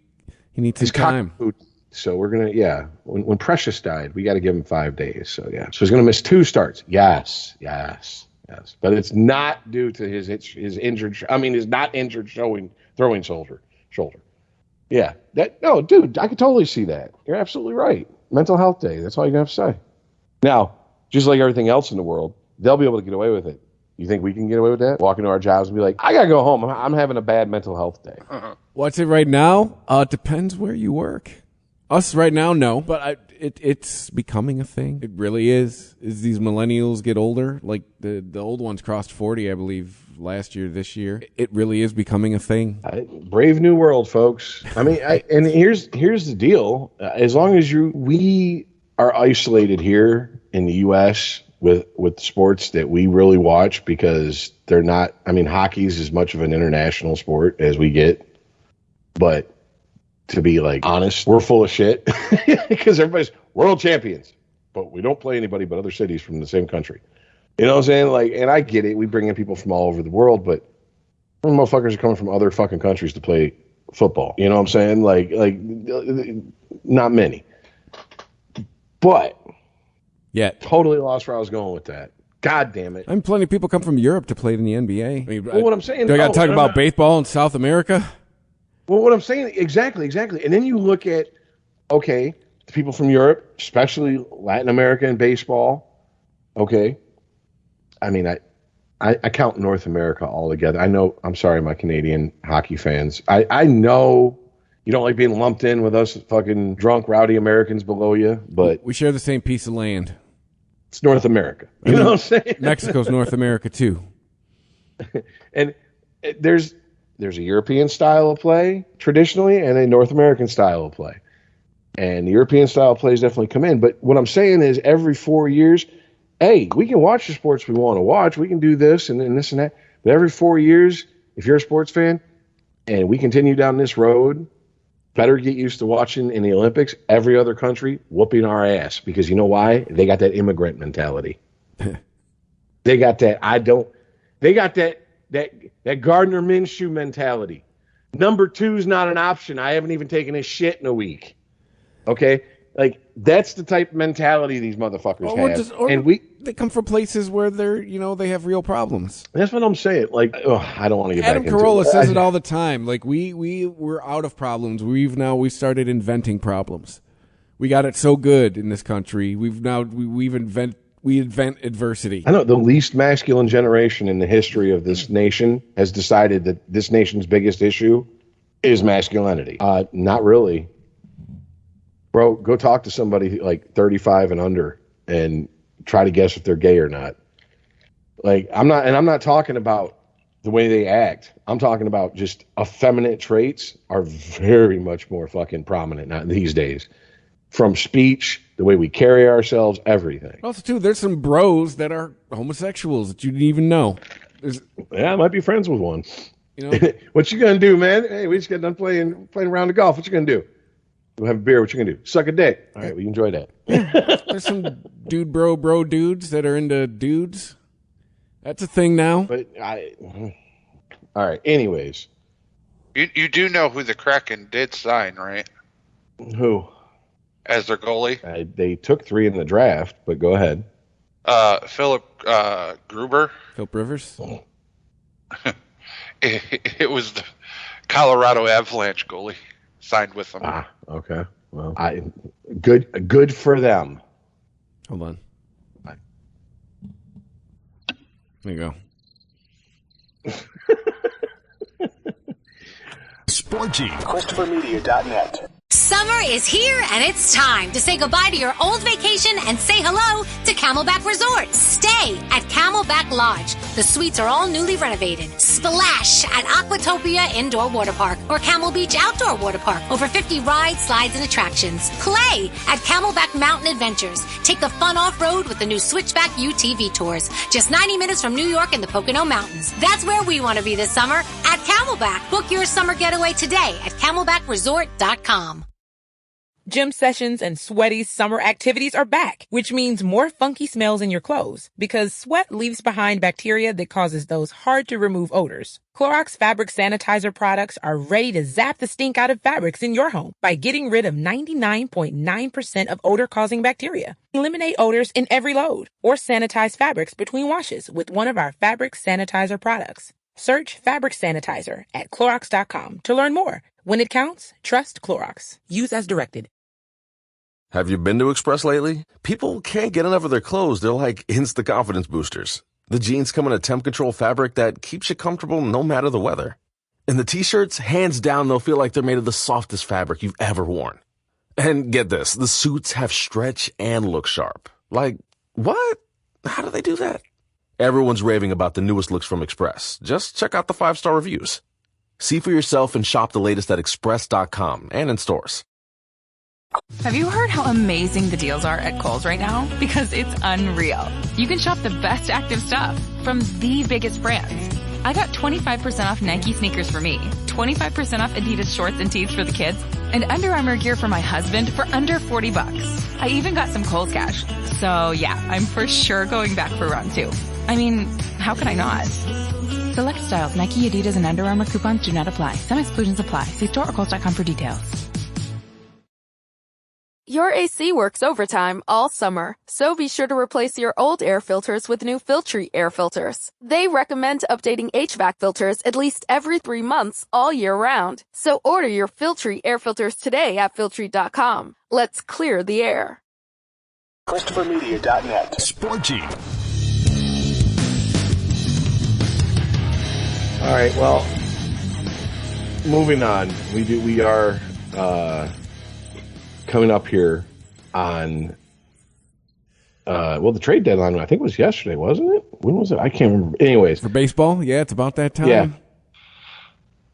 Yeah, and the big story started breaking late last night. This is Thursday as we're recording this, is Gallo to the Yankees, which is, okay, once again, Texas being a feeder team for the rest of the, like a minor league team for the fucking rest of the fucking rich teams in the league. Like, first of all, have you guys even seen the fucking standings? The Yankees are not leading the division by any fucking means. I was just going to ask, is this a play for the playoffs, or does this even matter? Okay, so Yankees are third in the East, and I believe, really, why can't I can't get the wild card standings because they don't have them there, really. Anyways, yeah, they're third in the East, and they are 8.5 games behind the Sox, 2.5 behind the Rays. Yankees are 2.5 out of the wild card right now. Thank you. That's because Yahoo Sports is apparently either not working or what, but some ain't working. Yeah, they're behind Tampa, Oakland, Seattle. Oh, shit. They're 8.5 out? Mm-hmm. What, do they plan on not losing a game for the next month and a half? Your guess is as good as mine. But yeah, Yankees bats. Is that really what they needed? I mean, I'm just saying, you got Stanton and Judge, a 1-2 punch. Most of the most coveted players in your team are position players, and Max Scherzer's name's getting floated around in trade talks.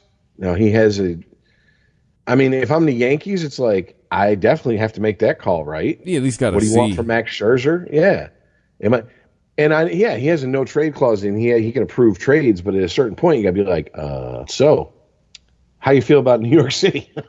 Right. You know what I'm saying? Like, come on, man. Well, maybe it's more about Texas than New York, because you look at Texas it's over. They're solid last place. They're 26.5 out. Nothing is happening for the Rangers this year. Maybe this was just them cutting bait, freeing up some payroll for next season. Hey, we'll try it again next year. Where you want to go? New York? All right, cool. See ya. I mean, I get it. You want to get value back for players you're going to lose and not get anything back for anyways. But I mean, I don't know. At the same time, I'm just like, if I'm the Yankees, I'd want pitching. That's what I would worry about. I'd be more concerned with pitching than hitting. You're the Yankees. You play in a fucking bandbox. You have the bats. If they're slumping, they're slumping. But you dance with who brought you. You know, you add another bat. That's nice. Are you trying to have put up football scores every night? You think you're going to win a World Series that way? How many fucking teams have won a World Series with shit pitching, like subpar pitching? Honestly, not a lot in recent history. You know, and I know the spider tack shit and all that, and everything going on with that, and blah blah blah blah blah.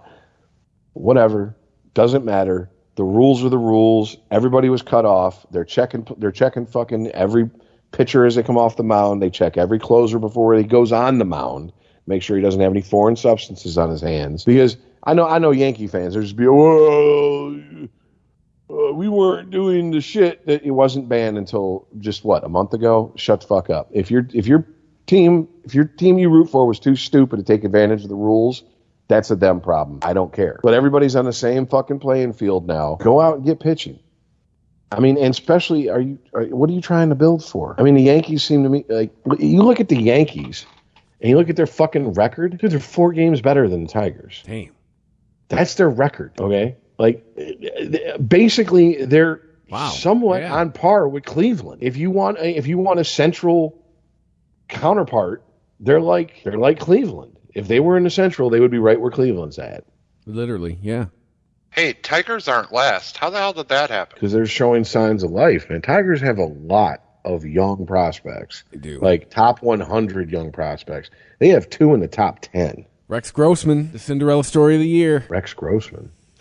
Outfielder. Oh, He's yeah. had a hot bat. Well, I mean, to me, isn't Badu he cooled the Tigers, off. like, he was that early season guy that gets hot and then cools off. I hear Casey's. that. No, that wasn't Sean. No, Sean Casey. Oh, dude, that was fucking Chris Shelton. No, yeah, there you go. Wrong guy with a goatee. Yeah. we traded for Casey later in the year because Sheltoned. We were like, nope, can't have that. Sorry, Big Red. Cool nickname. Go away. There's another guy too, Haas, that's been doing it up for him. Yeah, it's all these no names though, right? Like you said, it's these younger guys that are coming up. This is what you want. You want to build the core through the draft. You want to have that fucking farm system that's sending up on a steady basis when needed guys to the majors. I mean, that's what I'm saying about Badu. Badu was a Rule 5 pick. And if I'm half-ass sports fans, folks, if I'm correct in remembering, a Rule 5 is essentially a waiver draft. And if you pick the guy up, you have to have him on at least your 40-man roster for the season. So in other words, you can't pick a guy up on a Rule 5 waiver draft and put him down in the minors. He has to be on your Major League 40-man roster. And that's Badu, and no one was expecting him to do this. That's what I'm saying. Like I get it. I understand that he's cooled off, but he ain't cooled off that much because his name's in the running for Rookie of the Year. I mean, you can't be that cold and people talking about Rookie of the Year fucking, and you're in the conversation, right? It's true. Oh, you said Rex Grossman. Robbie Grossman. Oh, why do I think his name is Rex? Because Rex Grossman played football. Oh, that's right. Yeah, that's right. He was the fucking quarterback of the Bears that went to the Super Bowl. That was bothering me. I was like, why is that? I'm like, it's right, but it's not. It's like a Picasso in that not far enough away to look beautiful, not close up enough to see it for what it really is. It's like, I don't know. Is that right? Am I seeing that? Not to be Speaking of who's the guy from name Empire recognition, Records? Is Kyle Gibson related to Kirk? That's what I know of. He's a pitcher for Detroit. Just wondering. All right, so let's see here. I'm looking at Badu. All right. So 10 home runs, 5 triples, 17 doubles. It's batting .295. That's not nothing. Yeah, where are the full stats? Why am I not seeing the full stats? Thank you. 14 stolen bases. I mean, he's got speed. He seems to have some pop in his bat. The way that he's being talked about locally on the shows that if you listen to locally about the Tigers, that you know they know what they're talking about. He's kind of projected to be like maybe a 20-20 guy. Get you 20 home runs, 20 stolen bases. Hit it into the gaps. Basically, think of like Brandon Inge when Brandon Inge was at his best. Like he was his the type of ingiest player, not the exact same type player. Excuse me, he's batting .295 at home. He's batting .275 all over. His OPS is .844, which that's pretty good. More than I thought. 40 RBIs, 10 home runs. I mean, 10 home runs, whatever. 40 RBIs. Look at the team he's on. You have to have someone in front of you to get runs batted in. So it's true. And the early part of this season, Tigers looked like Tigers of the last couple of years. No, I'm sorry. I'm just digging for some fucking some silver lining in this because they're not in the basement. Yeah, that and okay, they're showing me something. They know, look, we're not going to win the division. There's no fucking way. But we're not going down without a fight. Now they just had a fucking horrible road trip. But they've also been, like sweeping series or taking series that no one was giving them, including Vegas, odds on. That could have been a blip. Now they're in you know what I'm saying? It was a peak. Now they're in a valley. But hey, the higher the peaks, the more the average goes up. You know what I'm saying? So they swept the Yankees earlier this year, right? That's what I'm saying. But I mean, for all the boogeyman the Yankees are in a lot of people's minds, when have the Yankees been a problem for the fucking Tigers in our lifetime? Not the 80s, for damn sure. Yeah, 2006. I mean, we beat them, but it took a minute. 4 games, best of 5. They won the first one, and then we won 3 in a row. We beat them in 2012 or 2013. I can't remember. Also, I think 2012. I think we. Whatever. Fuck it. Fuck you. If you got a problem with it, turn off podcast. But yeah, I think in 2012 we went through New York also. But I'm just saying, like, okay, the 90s. Well, the Yankees beat up on the Tigers in the 90s. First of all, it's the 90s. Everybody beat up on the Tigers. Second of all, Yankees beat up on everybody in the 90s. That's not saying shit. So it's like, when have they really been an issue? Like, I don't think they have that mental block with the Yankees. That's why they play them like they do. The team that pisses me off that the Tigers have the mental block with is the motherfucking Kansas City goddamn Royals. They're the thorn in the fucking side every goddamn fucking time, man. 1987, 2006, fucking ugh. Anyway, sorry. Go ahead.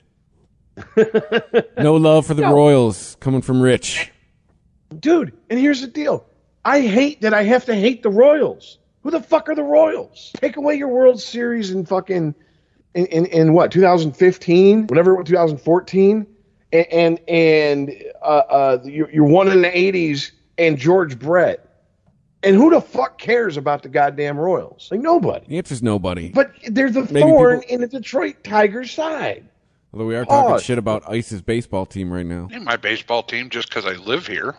Really? You claim the Chiefs when they're winning, Mr. Lions fan? Okay, but I didn't claim the Chiefs because they were winning. I claimed the Chiefs because I had to disown the Lions. Okay, but hold up, time out. Because as someone who's lived all over the country, I can say this. Especially back in the day before internet, you couldn't watch fucking your local teams if you're not local. So I would watch Mets games. I would watch Sabres games. I would watch Tampa Bay Lightning games. As long as they weren't playing the Red Wings, as long as they weren't playing the Tigers. Do you see what I'm going with this? I was like, hey, good for you. You know what I'm saying? But so is it really dropping them, or is it just showing support for the local team as long as it doesn't fuck with your preferred team? Hey, the beer gets free when people start winning in your town. That explains so much about where you live. It really fucking does. So what he's saying is, if there's a free beer in it for him, go Royals. I'm just saying, they know how to tailgate. One of the loudest fucking stadiums in the league, Arrowhead. So yeah. Oh yeah. Yeah, they're like 12th man what? Yeah, you can't hear yourself thinking, Arrowhead. Your inner monologue is fucked up. That's how loud it is. How are they going to stop people from doing the tomahawk chop? They're going to have racists on TV for 16 Sundays a year. They're just not going to show it on TV. But you still hear it? You can't help it. No, I mean, mute the whole game. Joe Buck will be doing what Joe Buck does, and you'll hear, oh, you can't. How are you going to stop that? And you're going to hear, that's a disgusting display. It's a disgusting act. Just like when Moss fake mooned Lambeau. And Moss with a disgusting... Shut the fuck up, Joe Buck. You and your fucking narrow wiener, take your ass home. Fucking douchebag. Ugh. Anyways. What else we got? John Madden, he will never be. We're talking shit about Joe Buck. We've reached that part of this. It is July. Even though it is an Olympics year, it's like ain't much to talk about as far as fucking like what we've been hyped. Here's what I love. We've been hyped up for the U.S. Women's Olympic team. My body has been ready for 5 years for them to go in and steamroll and prison rape and bank and curb stomp every fucking other women's fucking soccer team on this planet. And it's not that. Like, all that talk. And you can't even back the shit up. And some beautiful blondes from fucking Switzerland. I mean, all I got to say is, Alex Morgan, if you're so upset about your team's performance and you find yourself in Highland, Michigan, I will be more than happy to comfort you. I'm just saying. Consoling. Yes. That shit is so bad. So the Pistons are going to take Kate Cunningham? There we go. I knew we were forgetting something. Well, they better. Who the fuck else are they going to take? And what the fuck is the point of trading down? Well, an alert came across while we were talking during the show that it's going to happen. I ask you, who the fuck is Cade Cunningham? Number one pick in the fucking NFL or NBA draft. Yeah, that's all we got for you. Who's he play for? Where's he from? Oklahoma State. Did they win the title this year? No. Who won the title? I forget. That's March. That's 9 months ago. Feels like it anyway. All right. Well, Ask me if they were in the Final Four. No. I'm not even going to front and act like I fucking know enough about college basketball to say if this prediction that I heard locally is accurate or not. So I'll just present it to you two, and you two can school me on this shit. The way that they broke it down on local sports talk was essentially this. The top 3 players in the draft this year, the consensus 3 players are going to go 1, 2, 3. Of all 3, Cunningham has the lowest ceiling, but he's also realized the most of his potential at this point out of all of them. So if they draft him, they have to understand he's going to get better, but it's not going to be a quantum leap better. Whereas the other guys are more 2 seasons in, holy shit, where the fuck, you know what I'm saying? Locally, you know who he is, but nationally, all of a sudden, where the fuck has this guy been? Type situation. Your guys' thoughts on that? Because I'm not even going to front and act like I can talk about it. Earl? Cunningham, he's decent. He is what he is. But yeah, it's what you said, Rich. He's at where he's at, and you're going to wait a season or 2 for anybody else that you pick. But I mean, anybody else that you pick was coached and brought up by way better coaching in college. There's so many more people to pick other than Cunningham. So this is a win move. This is a win now move. If you're Detroit, you're trying to build it today. You're not waiting. Okay, I understand what you're saying, and Detroit has the GM who he's not afraid to wheel and deal at this point. Let's just be honest. Here's where I'm coming from. What do you get by trading down? Okay, now you have to pick, because if you trade out of those top 3 picks, that's like, once again, the experts, they're like, that's where you get into like some real gray area. You're not picking someone who's as close to a sure thing as possible.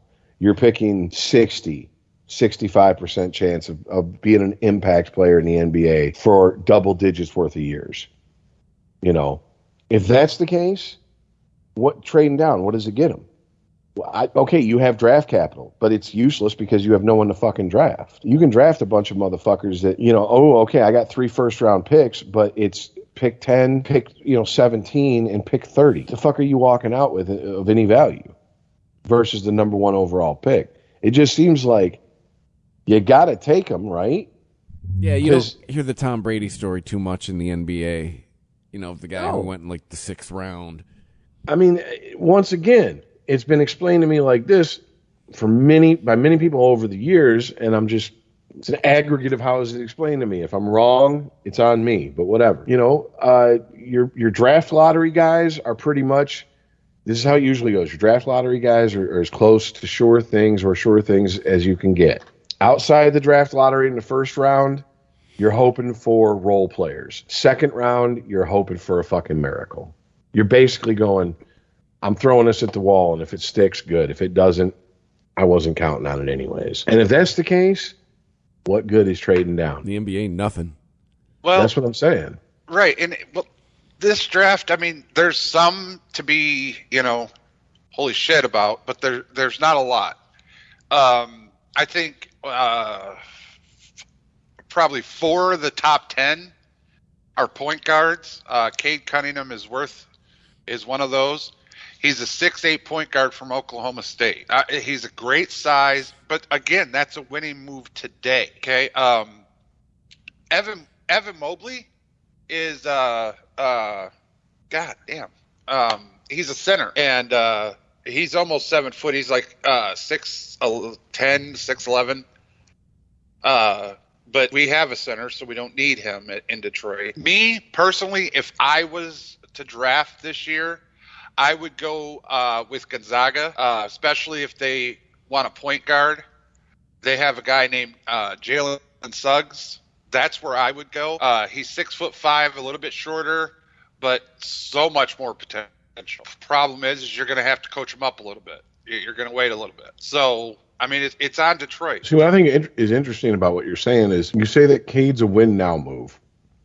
Yet in the NBA, more so than any of the other big four sports, one guy can come in and change the entire course of a franchise. We saw it with LeBron. Use your argument. You see it all the time, but yeah. Yeah, use the argument you're using for the Pistons to trade the number one pick and not take Cade, for the Cavaliers in 2003 to trade the number one pick and not take LeBron, because the Cavaliers weren't ready to win immediately. It did take some fucking time. The NBA is very different than the NFL. You can't trade the number one draft pick in the draft for enough to make it worth it. Does that make sense? Yeah, that's in one the of the NBA, things. You can't trade that pick to make it worth it. In the NFL, you can in a fucking heartbeat. You know, you get me the right receiver, the right position player with, you know, the right resume. Take the first pick, please. Take my second pick, you know, depending on who it is. In the NBA, you can't get that. Well, no, because in the NBA, the way draft equity works is you got to trade up to get value. In the NFL, you can trade down and find value. Right. You know, I mean, granted, you know, if there is a consensus number one pick and you have the number one pick in the NFL and you need that, you know, he fills the need, they're going to draft him. But, I mean, yeah, I get what you're saying with that. And if that's the case, I don't understand your argument. Why trade? What is the point? If they're not going to get value back for it, take the best player available, which would, the consensus seems to be, Cade Cunningham. If you can't get value for the pick, which you just said, you can't in the NBA. No, I don't think you can. I think they stick with their number one pick, and it really depends on what they're trying to do right now. It really now, does. Now, let's just, because you do, you know, Pistons fans do have a wheeling, dealing GM in that front office. And you guys might know the answer to this question, because I sure as fuck don't. In the NBA, is it allowed? Could they draft Cade Cunningham, sign him to a max rookie contract, and then trade him with him never playing one game for the Pistons? I mean, I'm sure they could, but why would they? I mean, I'm not talking a draft day trade. This is why, okay? They might be able to get more for Cade Cunningham once they draft him, and another team's like, that was our final fucking, or that's the piece we want to build around, or that's our final piece. Okay, well now you got to come with high draft picks next year, plus some fucking people who do more than just warm the bench. That's how you might get value out of it. You see what I'm saying? You might get a, not superstar, but a headliner type guy, and some and a couple handful of high draft picks over the next couple, you know, well, high draft pick. I wouldn't trade him for anything less than a headliner and 2 fucking first rounders. That's what once I have him drafted, that's minimum, and I want to know who you're trading him for. You know what I'm saying? But they might be able to drive up the value, because you have teams that are going, you know, that are going to be like, oh man, if we'd have just got him. Well, guess what? We heard through the grapevine you've been saying that. He's available. Make an offer. Look, man, it's a cutthroat fucking business, and you get to any advantage you can. Yep. I mean, motherfuckers are wiping snot on a baseball somewhere as we talk right now on this planet to get more break on their fucking breaking shit. Okay? As I said that, it was happening. Any advantage is welcome. So that's what I'm saying, like the legality of it as far as the league rules. Because I know in the NFL you can do shit like that. You can have, you know, yeah, we'll draft him and then trade him, you know, because it happened with Eli Manning, happened with fucking Elway, a couple others over the years. I don't know. I'm just spitballing, dude. I'm trying to come up with some ideas, because I'm not a basketball nor Pistons fan, but I know this is a big fucking deal, and I know that the way the local news, sports news covers this versus the national sports news makes me sick, because the national sports news almost their attitude, like the subtext of all the snarky articles aimed at the Pistons having the number one draft pick is the NBA might as well step in and take it from them, because who the fuck are the Pistons? No one cares. Don't fuck it up. Why would you ruin somebody's career by letting them be drafted by number 1 overall by the Pistons? The last time you had a high draft pick Pistons, you fucking fumbled like a motherfucker. Dwayne Wade should have been a Piston. Don't or fuck Carmelo. this up. Yeah, exactly. Dwayne Wade, Carmelo, both on the board. We take Darko fucking Milicic. Don't fuck this up, Detroit. The human victory cigar? Don't what was wrong with fuck that? this up. Well, I mean, but realize you had Carmelo or fucking Dwayne Wade to the go-to-work lineup that was there. How many fucking rings there would be? Like, they probably would have beat the Bulls. They probably would have got like 7 or 8 of them motherfuckers. Oh, I was about to say something to get us kicked off of every pod fucking... every way we distribute this podcast. I'll tell you guys after. Sorry. Say, who cares?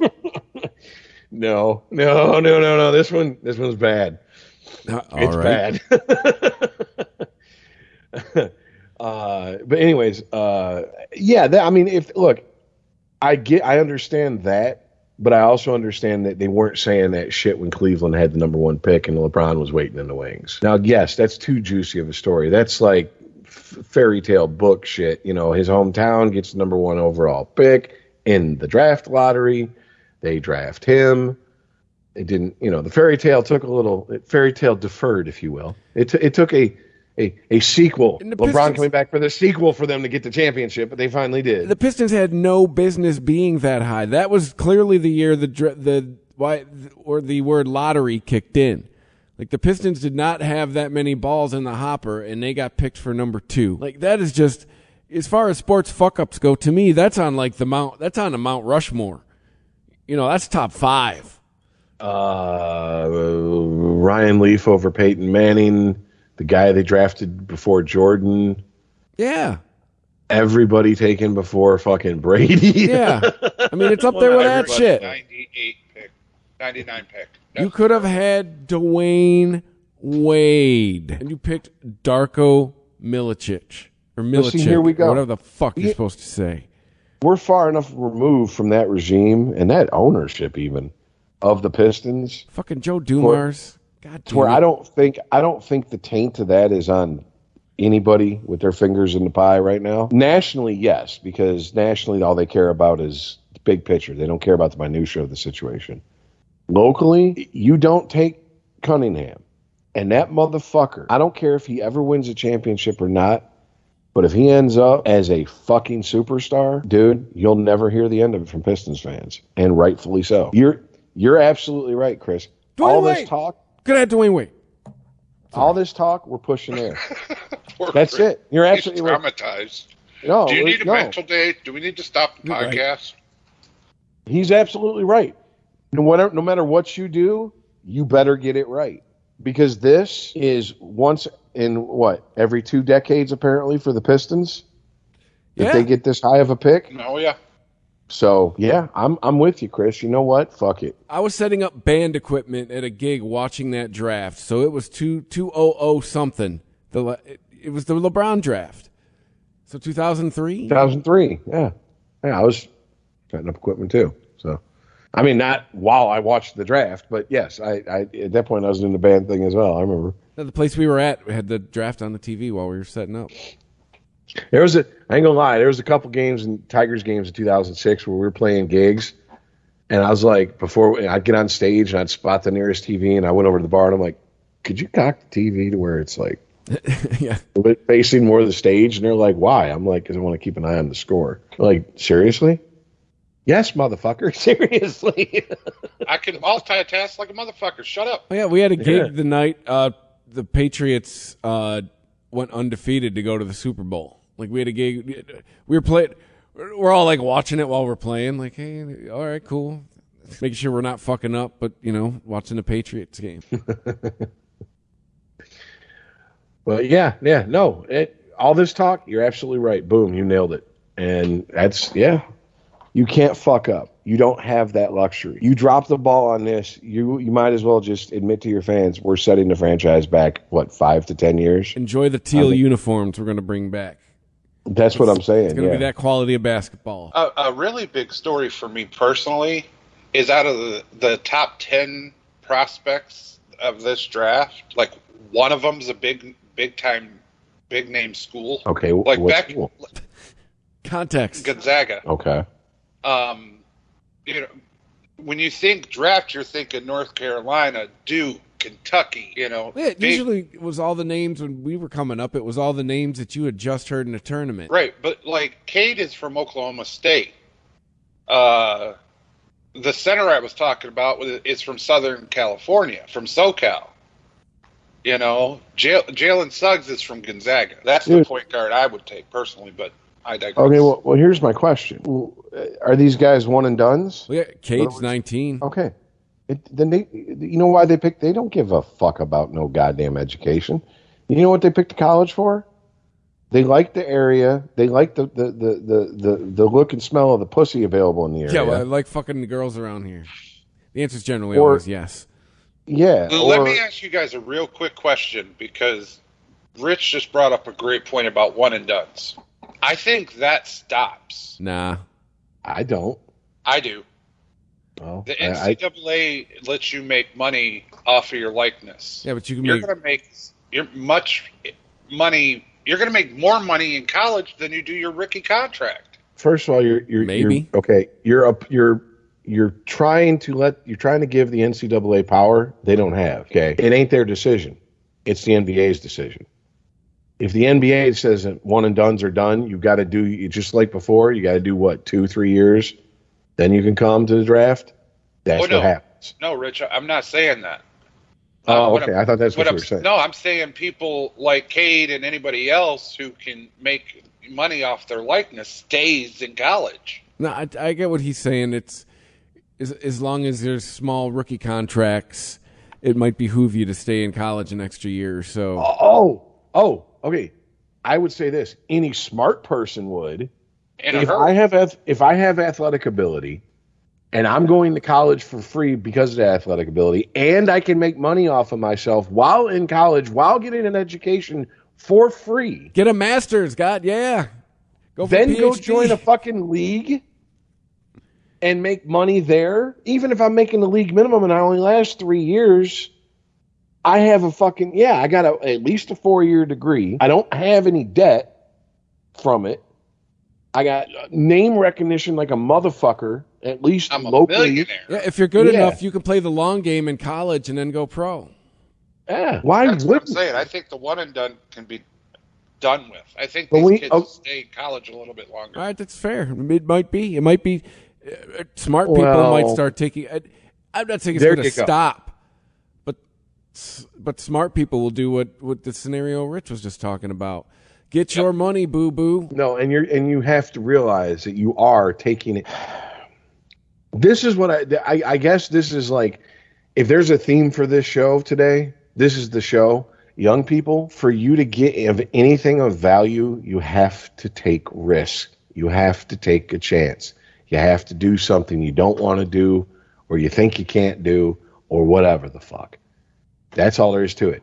And yes, if a guy's good enough to go in the draft after the first year, but stays in college, he is taking a risk. He could have a catastrophic injury that could completely derail his career. And I know in football, it's this way for college. I'm not sure about basketball, but they can take scholarships are year-to-year basis. Mm-hmm. They could take you off scholarship next season.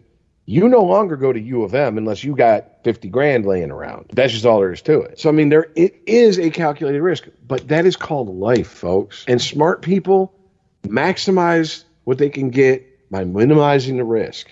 Yeah. And if they're smart and they get injured in like year 3, they still got that loot, and now they can pay for the rest of their school. Absolutely. And believe me, if there's a guy good enough to go to the pros and stays in college and delivers a championship to that college basketball team, no matter what he does in the pros, he's got a place to come back to for the rest of his life. Because there are people that are that nutty about college sports. Jawan Howard, looking at you. Oh, shit. And they didn't even deliver shit. They just got him close. Yeah. I mean, the Fab Five, except for fucking Chris Webber, pretty much anybody who's a sports fan in Detroit or the Metro Detroit area meets them, it's, oh, shit. You know what I'm saying? Like, it's like, dude, fuck, you go tell someone like, except for like Jalen Rose that you met, hey, I met one of the Fab Five. They're like, Weber? No. Rose? No. I don't know the rest. They don't give a fuck. Yeah. Juwan Howard? No. King? No. And the final one is? Jackson. Is Ray Jackson. Everybody forgets him. Rich didn't. But yeah, I guess I could see it. And I mean, look, it's a smart thing. Why wouldn't you do it? I would have done it if I had the ability. If something like okay, I guess the closest thing I have to natural athletic ability is my ability to play guitar. Meaning, it didn't seem like work. It didn't feel like work to learn to play guitar, which I mean, I guess is affinity meeting a passion for something, right? So if I could go to college, get paid, get an education, and then go on to a guaranteed career where I'm going to make millions of dollars a year playing my guitar, at least for a couple of years, I would not be talking to you two. Yeah. Ditto. We'd have never met, any of us. Correct. Absolutely. 100% true story. And I've enjoyed my time since I've known you guys, but if I could get back into DeLorean, I might try a different fucking timeline. I'm just saying. So, just know, nothing personal. I just want to find out Jennifer Connelly's pussy tastes like I think it does. So I'm gonna go do my job, put the work in, and try to get that. So. You think it smells like water? Didn't either of you guys see that rant, that video that the baby went on a couple days ago? Oh, he's in trouble. He's talked about gay people. But one of the lines in his rant said, "Put your cell phone in the air if your pussy smells like water," which I just found like, okay. Does that mean it's clean? Is that some young people slang I don't know about? Sure, when you're old, it's not when you don't know the slang, it's when you don't care to know the slang. Yeah. That's truly old. I don't give a shit anymore. For me, the wheel started falling off with cray cray. I was like, wait a minute. It's already a 2-syllable word. You're substituting the second syllable. You're not saving any time. Just say crazy. And yet they can't say, oh, he's acting creepy. No, it's got to be, oh, he's a creeper now. And I'm like... Also, now I'm talking about 10-year-old slang, by the way. Oh, no. Dude, cringe? Oh, that's so cringe. What? Because you don't know what the word inducing means to put after the word cringe? Moron? Really? Okay. Well, I mean, I'll be honest with you. It might be another podcast we talk about this on. I've spent years around Nation's Youth now. Back to back to back. It ain't getting any better, folks. Okay, creeper. Yeah, I don't stand this generation. You do not abide. No. Well, we'll get into that on Gen Exhausted. We do that later today. Absolutely. Or other things, too. But I think this about... You guys got anything else? This one sounds like it's kind of wrapping up. Yeah, I'm good. Yeah. All right. Well, thank you for listening. We are on social media. Sporgy at ChristopherMedia.net. Email Sporgy... Wait. God damn it. I'm pretty sure I said the right thing. I don't write it down. I do it from memory every week. I just want to make sure I'm giving out the right shit. At Sporgy Podcast on Twitter, see ha. And then Sporgy at ChristopherMedia.net is the email if you'd like to communicate with us. Like us on Facebook as well. Hit the Amazon banner or the PayPal button on ChristopherMedia.net if you would like to help us out. And wherever you listen to us, rate us and review us. That is how people find out about us. If you like the show, tell us. It's always fun to hear. Other than that, we'll catch you next week. All right, later, guys. Peace out, yeah. Have you heard how amazing the deals are at Kohl's right now? Because it's unreal. You can shop the best active stuff from the biggest brands. I got 25% off Nike sneakers for me, 25% off Adidas shorts and tees for the kids, and Under Armour gear for my husband for under $40. I even got some Kohl's cash. So yeah, I'm for sure going back for round 2. I mean, how could I not? Select styles, Nike, Adidas, and Under Armour coupons do not apply. Some exclusions apply. See store or Kohls.com for details. Have you been to Express lately? People can't get enough of their clothes. They're like instant confidence boosters. The jeans come in a temp control fabric that keeps you comfortable no matter the weather. And the t-shirts, hands down, they'll feel like they're made of the softest fabric you've ever worn. And get this, the suits have stretch and look sharp. Like, what? How do they do that? Everyone's raving about the newest looks from Express. Just check out the 5-star reviews. See for yourself and shop the latest at express.com and in stores. 15 minutes could save you 15% or more. My dad used to say that. Sure, yeah. It's from Geico. Yeah, whenever I would ask my dad for life advice, he'd sit me down and say, son, 15 minutes could save you 15% or more. And look at me now, a well-adjusted adult with a drawer full of plastic bags I'll never use. Okay, I'm confused. Was your dad a licensed Geico agent? Nah, he was just a real good dad. Geico. 15 minutes could save you 15% or more. Thank you for visiting ChristopherMedia.net.